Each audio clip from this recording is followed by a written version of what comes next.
ঈদের কেনাকাটার জন্য ছেলেকে টাকা পাঠানোর কথা মোবাইল ফোনে বলেছিলেন সৌদি প্রবাসী মোশাররফ হোসেন। তবে সেই টাকা আর পাঠানো হয়নি। কারণ এর কিছুক্ষণ পরেই দেশটির আল খার্জ শহরে নিজ কর্মস্থলে মারা যান ইরানি ড্রোন হামলায়। ফোন দিয়ে কইলো যে তুমি ব্যক্তি মার্কেট করছো, তাহলে জুতা কিনবে নিয়ে গেছে। তো আমি টেহা দিতেছি কালকে জুতা কিনে পরে বাড়িতে যাই। ৮ মার্চ সৌদি আরবের আল খার্জ শহরের একটি আবাসিক ভবনে ক্ষেপণাস্ত্র হামলা চালায় ইরান। এতে ২ জন নিহত হয়েছেন বলে জানায় সৌদি আরবের সিভিল ডিফেন্স এজেন্সি। তাদের মধ্যে একজন বাংলাদেশি, অপরজন ভারতীয়। নিহত বাংলাদেশি মোশাররফ হোসেনের বাড়ি টাঙ্গাইলের সখীপুর উপজেলার গজারিয়া ইউনিয়নের কীর্তনখোলা মধ্যপাড়া গ্রামে। ৮ বছর আগে জীবিকার তাগিদে সৌদি আরবে পাড়ি জমান মোশাররফ। সর্বশেষ ৩ বছর আগে দেশে এসেছিলেন তিনি।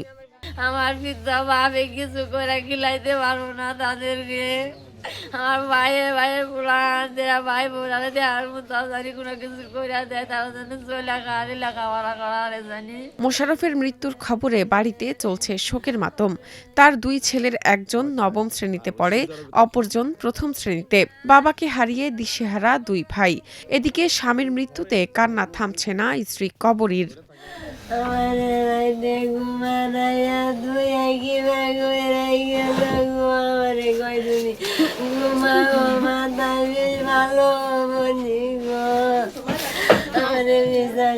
এদিকে সন্তানকে হারিয়ে দিশেহারা বাবা সুজাত আলী বলেন, ছেলেকে তো আর দেখতে পাবো না, এখন অন্তত তার লাশটা চাই। দ্রুত যেন মোশাররফের লাশ দেশে আনার ব্যবস্থা করা হয়, সে ব্যাপারে সরকারের প্রতি অনুরোধ জানান তিনি। সৌদি আরবে বোমায় মারা গেছে, আমি তারে তাড়াতাড়ি চাই। আমার ছেলে ছাড়া আর আমার কেউ নাই। আমার আমি এই আপনারা জেনে আমার ছেলেটার পরে এই দিয়ে কামনা করি। ইরানের ক্ষেপণাস্ত্র হামলায় নিহতের পরিবারকে সরকারের পক্ষ থেকে সব ধরনের সহায়তার আশ্বাস দিয়েছেন সখীপুর উপজেলা নির্বাহী কর্মকর্তা আব্দুল্লাহ আল রনি।